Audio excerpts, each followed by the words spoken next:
Welcome everybody to the Razek Zone. We in the zone. And today we have a special guest in the zone today. I produce mad beats for this artist on his albums This Is My Apology Letter to God, The Breakup Tape, and Make Hip Hop Great Again. And he's from Flushing, Queens, and his name is C-Rod, aka Crysis. Welcome to the zone. How you doing? Yes, sir. I'm good. I'm good. Thank you. Thank you. Welcome. That's what's Uh, up, man. Yeah, yeah, no yeah, doubt, yeah, no yeah. doubt. Yeah, man. And let's start off by saying I ask all guests this. What's your favorite song, album, or beat of mine? If you even have a favorite, you know what I'm saying? Of yours? Yeah, if you Oh even have man, one. you have such a selection. I mean, you bless so many of my beats. Well, Appreciate it. Beautiful Life did a lot of things for me. You know what I mean? I was published in the Source, and it got it did big things for me. I like that. I like Wanna Be MCs or Make Hip Hop Mm, Great Again. okay, okay, that was really okay. yeah, that beat goes real hard. Appreciate it. Uh huh? Appreciate it, man. Yeah, nah, that beat is fire. Um you did a lot of good songs on the breakup tape too. Like Sleep in I My like that Bed. one too. I like that one a lot too. Like it was something different because and the thing is, I had those beats for a long time. As I said, like they was just sitting in the hard drive, just collecting dust. And then thankfully, like you use them. So like I Yeah, appreciate that, So, people is hearing it and they see that, you know what I'm saying? But so like my favorite songs of yours is like Abusing My Limits, God's okay. World, Window Pane. It's so many of them. Photo Book, Book of Life, Self-Conscious, Ridiculous Friends. It's mad more Well, than that. Friends is one of the tracks you produced. Yeah, yeah, facts. Yeah, like and then that's very deep for like those that don't know, check this out. It's on Make Hip Hop Great Again. So like it's an ill metaphor like for friends, and then it's talking about like dope fiends and stuff like that. So it's a good metaphor, you know what I'm saying? Yeah. But like the surprise ending at the end. You know what I Yeah, mean? it's like very, very good ending. So dope Yeah. track. So Appreciate that. yeah, no doubt, no doubt. And all right, so I produce beats on a few of your albums, such as "This Is My Apology Letter to God," "The Breakup Tape," "Make Hip Hop Great Again." So, like, what was your creative process while creating those projects? Um well, I've been doing this music thing for a minute now. In the game for over, you know what I mean, for years. So I have like a process where if I will work on a song or I'll write something and then I'll ask like a producer like yourself, I'll be like, yo, you got any beats for me? And you'll send me a selection. And then I'll see, like I usually write to them or I'll try to match what I got. And then Mm, I'll go into the studio and I'll record like once a week, maybe just being in. okay. And I would take the record home, listen to the record. If I have to do any changes, any edits, then I go back to the studio, work on it there. But usually I have like a bunch of songs already ready to go. You know what I'm saying? So many songs that when I was working on This Is My Apology Letter to God, I just had those songs. But when I was working on the breakup tape and Make Hip Hop Great Again, I actually had those songs simultaneously, kind of. You know what I'm saying? Like Mm, and I was like, the breakup tape. I was like, yo, I want to do something different where I just put a bunch of love breakup songs on one track on one album, and then Make Up Hip Hop Great Again. Like the theme behind that being like political and everything that was going in the world, and really defending hip hop and the state of hip hop the way it was and the way it is. Because I'm a hip hop head. I grew up on hip hop, so I felt like it was changed. I mean, not for the better or the worse. Hip hop changes all the time, so I'm not here to hate on the new kids. They doing their thing, but it's just changed. So I wanted to like put like a gatekeeper in a way, you know what I'm saying? For that album. Yo, and I feel you on that because I agree. I feel like now these kids, I mean, it's their time. Our time has passed. Like we are like the OGs now or whatever, but I feel like it's no creativity. These dudes all sound the same. They all want to be trapping, and it's no creativity. I feel like it's just like it's a continuous loop of like just like nonsense. When I turn on it, I'm like, I don't even like New York lost its identity. New York sound like other regions. So Yeah. I feel what you were saying on that, and like I feel like you have that '90s style. You know what I'm Hmm. saying? So that's what's up, man. So is there any particular album of those that's your favorite out of those that you just mentioned? Yeah, I would have to go with "This Is My Apology Letter to God." Okay. That one, it was created from a special moment, from a special place, and like I'll go back to it now, and it still have like the same energy. Like it gives off Right. like the positive energy. It's timeless. Um, the other two albums I like a lot too. Make Hip Hop Great. They're all different in a way. They all give off a certain energy, Uh, but I feel like this is my apology letter to God was like my breakout album. You know, after yeah, that yeah. I toured with it. You know what I mean? I did a lot of interviews off it. I got published in magazine websites. You know what I mean? It took me Uh, to a different level. yeah, man, I could tell because I noticed that you was in like a lot of um like magazines, articles, stuff like that. So that's crazy, yo. Hmm. Um, so let's talk about your name. Like, how did you come up with it? Uh, What, C Rod, aka yeah, Crisis? C-Rod, aka. Yeah. Well, my name is a play off my name, Christopher Rodriguez, and I was given that since I was a kid. It's funny, like some things is like just destined to be with you. Cause I was young, they used to call me Yo C Rod, C Rod. They picked it up, I guess, because Alex Rodriguez, the baseball player, was so famous at the time, and it Yeah, I was like remember. Yo. yeah. So they gave me that nickname, and then it just stuck with me. I mean, when I was on the basketball team, they nicknamed me that, and then when I was in elementary school, and then even when I left the name alone, like some kids like I used to hang out with and just chill with, they used to call me that, and then the high school pick, and then even when I got older, when I worked at 9 to 5 jobs and whatnot, they would call me that. You know, it's just fun. So it's just it just stuck. It Yeah, just I stuck feel with you, me. man. And then Crisis, when I was like coming up in the game and I was working on music, um, I came up with like another name too because I played off the name of Crisis. If you spell it out, it says Chris is, right? So that's Mm, what Crisis is. I just changed the I to a Y because I thought it looked better. So that's why I get the C Rod, aka Crisis. You know what I'm saying? that's dope. I didn't peep that, man. What the Um, Chris is? Yeah. yeah, I know Because I didn't peep that. I didn't peep that, yo. yeah, Um, so like, what's the deal with your clique, the Madhouse? Like like y'all dropped an album a few years ago called The Apocalypse. So everybody could check that out. It's fire. It dropped yeah, October that's that album. 31st. Appreciate it. Yeah, Yeah. no doubt. 2017. So like, how did that come about? You could discuss the members of the group and stuff like that. Oh, no doubt, no doubt. We got me, um, a sick producer, IRA. He produced on a Yeah, lot of he's my tracks. fire. Like, It's like you and him play tag team on my albums. Is usually you and him the main producers. He produced. He also raps. Another artist is Epic One. he's fire He's too. yeah, he's a dope lyricist. We got another MC, Microphone.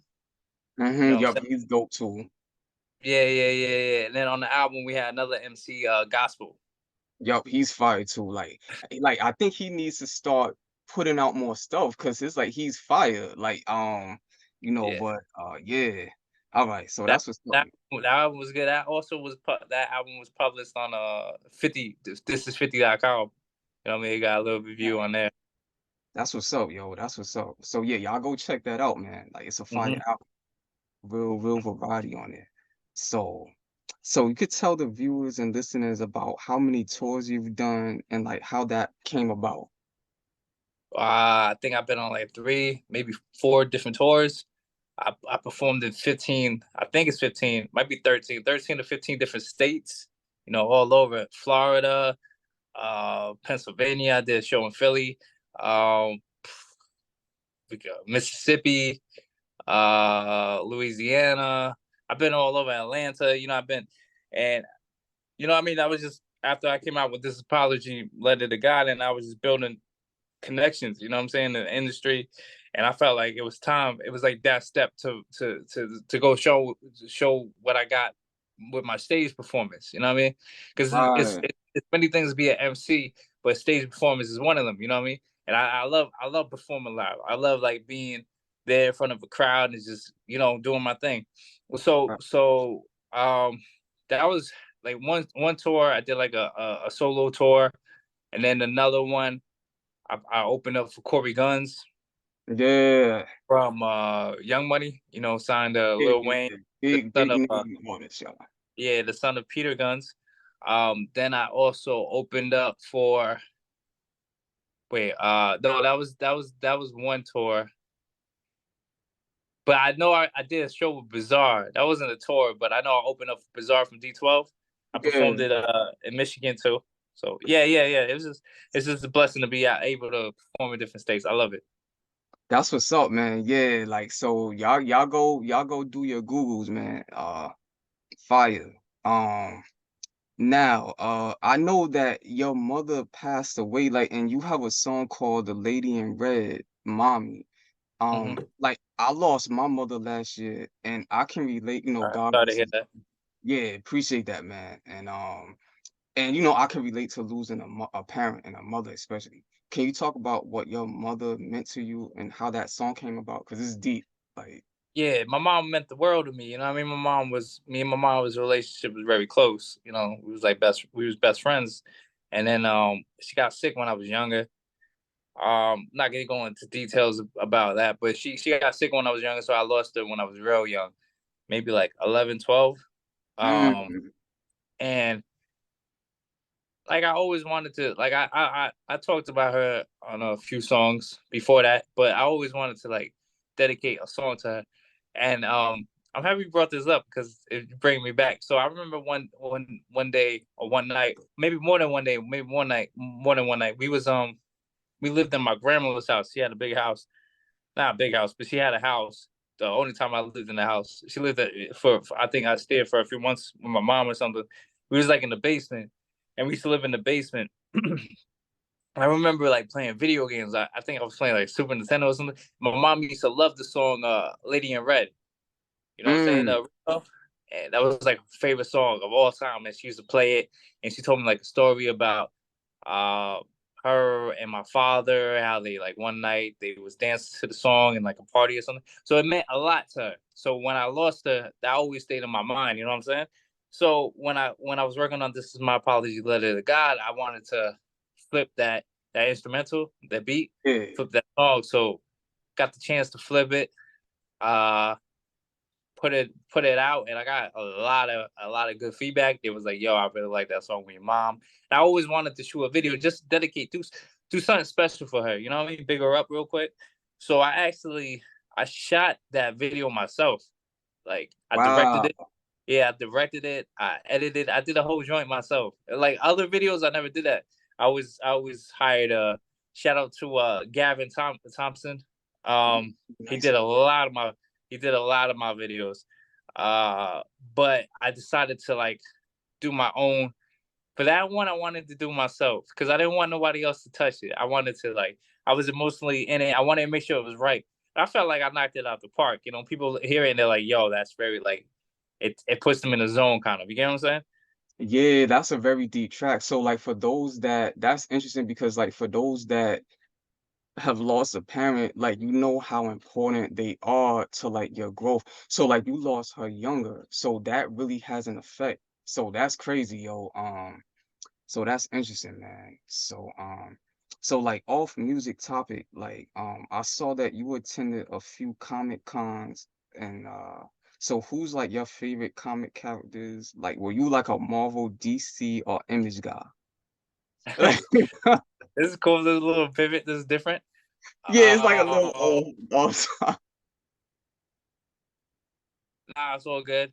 Yeah. So I like both. I like DC. I like Marvel. I would have to go with. I guess I favor Marvel a little bit more. Marvel got a little bit more characters. You got the Hulk. You got Spider Man. You got Wolverine. You got Yeah, you go their on and roster is on. deep. Their roster is Yeah, deep. Iron Man. You got Thor. So you could go on and on. But yeah, Comic Con was a blast. I probably go there this year again. You been to Comic Con? Nah, I haven't been like I've been trying to go like, but I just like I have a lot on my plate. I'm still getting my life together, but that's another story. But I was more of like a Spidey, Batman, Superman, Milestone. like I was into Blood Syndicate, Hardware, and Stat. That was like early 90s. Yeah, It focused on like urban. It was like a dope stories and characters. So yeah, yeah, I got I you. was like early 90s. I was early 90s. Nah, But that's dope. yeah, man. So like who inspired you like musical influences that made you fall in love with music and create? Okay. Well, when I first got into hip hop, like before I even started writing, I remember LL Cool J. I used to he was big at the time. I used to listen to LL Cool J, watch his videos, and then was it Puffy? I think Puff Daddy. You know, I mean, I grew up in the '90s, so Puff Daddy was big, all about the Benjamins. He just took over the game, and I used to listen to his music and watch his videos. But I remember being in Virginia at my cousin's house, and at the moment, "If I Rule the World" was huge. Like Nas came on the scene, 96. That was 96, yeah. yeah, and that just like changed the whole game. That changed everything for me. Like the way he was rapping, the way he just the whole look of it, the sound, the way he was saying, the way he portrayed. So that was very big for me. And then I started getting to Nas like around '99, really hard when he came out with Nas Like, and then Mm, Hate Me Now, and that's when I started writing my own raps. You know what I'm saying? got you. So that was a Classic. big influence. And then when I got into high school, I got really into Eminem. You know what I mean? Yeah, Following the art of it, and Eminem was so technical, and the stuff he was saying, the way he was saying it, was a big influence. got you. Classic artist right there. So, to continue with that, like, what's your favorite hip hop song ever? Favorite hip hop song ever? Yeah, like if you could narrow it down, if you could, Yeah, that's a tough question. I don't know if I could do that. Because I'm a big hip hop head, so I can't it's do always, that. yeah. I could do probably albums. Oh yeah, albums. I could do albums like, of course, I told you Nas is my favorite MC. So Illmatic, uh, Stillmatic, Godson is good. You got, and then Eminem is like the Marshall Mathers LP, Slim Shady, LP. You got the Eminem Show, but then you got the Wu Tang. I love their first album. I love Wu Tang period, but Wu Tang's first album, Raekwon's first album, the Purple Tape, Golden Links, I think it was. Yeah, You know what I'm saying? classic. And Yeah, then got Mobb Deep. I was a big Mobb Deep fan. You got the Infamous. Like these are classic albums. You got Biggie, you got facts, Tupac, man. Jay-Z. Like, you know what I'm saying? I'm influenced by all these rappers, DMX. So yeah, it goes on, bro. Yeah, facts, man. Like, so were there any doubt in your mind, uh, or from haters that made you want to quit music? If I mean, yeah. I mean, yeah. When I first came out, absolutely. When like in high school, like when I like in elementary school, I used to write, and I was the only rapper in my school, like in my class at that time, and like they used to like it. Like no matter what I came out with, it was like, yo, that's dope, that's good. So I was I was like put the battery in my back, right? Then mm, I got high school, and it became a whole different atmosphere because we had different MCs from different places, and these guys were battle rapping, right? These guys was like spitting, they was reading the dictionary and coming up with metaphors, punchlines. It was different than what I was used to. And then I wanted to get into the game, so I started battling them and coming up with my own rhymes. But you know what I'm saying? I didn't really have like a click like that was thick. So it was hard. Like I would get booed sometimes, or they were like, nah, that was wow, whack. Yeah. But it was always in me. And I think that's where the Eminem influence came from, because 8 Mile came out around that time. So I was like that's a motivated. yeah, because he Yeah. basically he deaded the whole thing. So it's like he basically dissed himself. That's a classic scene for y'all that haven't seen 8 Mile. Yeah. Eminem was on stage. He was battling a dude, and he basically told all of his imperfections. And then when it was the other dude's turn, it was Yeah. just like he didn't have nothing to say, and then Eminem won by default. So that's And it was just the whole of, you gotta make it, you got one shot, and how yeah, focused he was. So I took that as a model, and I just, you know what I mean, I got super focused, and that pushed me, like the hatred fueled me, you know what I mean? So that put energy in. I was like, I gotta be ill. I gotta come with it, you know. And that taught me, you can't just put nothing out. You gotta come out with something nice. You know what I'm saying? Facts. And Like, you gotta be on point all around. yeah, man, those are facts, man. And And that's why I love it. That's why I love music, because even your biggest hater, if you come out with a dope song with some dope lyrics with a dope rhythm, they can't stop bopping their head. They're like, oh yeah, that was dope. Even if they hate you, if it's hot, they know it's hot. You know what I mean? facts, man. And what do they say? If you don't have haters, you ain't popping. You know what I'm saying? So you definitely are popping, man. So what's new with you? Like, is there any music projects that's coming out that we should know about? Yeah. You know, last album I dropped was like 2020, Make Hip Hop Great Again, and then I dropped the song with Bizarre in like 2021. So I've been like, not hot haters, but I just been like, I took a step back, just enjoy life in a way, but still like gathered everything I need to gather and put music together. So the next stuff I drop is gonna be Atomic Bomb. You know what I'm saying? So I'm working on some new music. I got some stuff coming out very soon. It's gonna be coming out very soon. You know what I'm saying? Dope. And where can people find you on social media? Social media. I'm on Instagram, C-Rod, aka Crysis. My YouTube page is Crysis. You could Google one of my songs. You could Google Beautiful Life, Shows and Lights, C-Rod. I pop up. Facebook, I'm on C-Rod, aka Crysis. Band, I'm on BandLab too. You can check out my music there. Same thing, C-Rod, aka Crysis. So yeah. Oh, any last words or shout outs before we wrap this up? Nah, just thank you, Raz, for you doing your thing, man. I see you, man. You know what I mean? You coming out with albums, you coming out with songs, and you just doing your thing. So I appreciate everything you doing. Keep making beats, keep sending Definitely. 5 beats my way. You know? Yeah, I got you, man. No doubt, no problem. Like, but yeah, I really appreciate you coming on here because this is a good look. This is a good look. So appreciate you taking your time out and doing this. Yeah, And no doubt, man. Get it. and on that note, everybody zone out. One. Peace. I'm just sitting here thinking, zoning, my thoughts roaming on a tangent, but check it, still sharp and still and heels clicking heels off to see the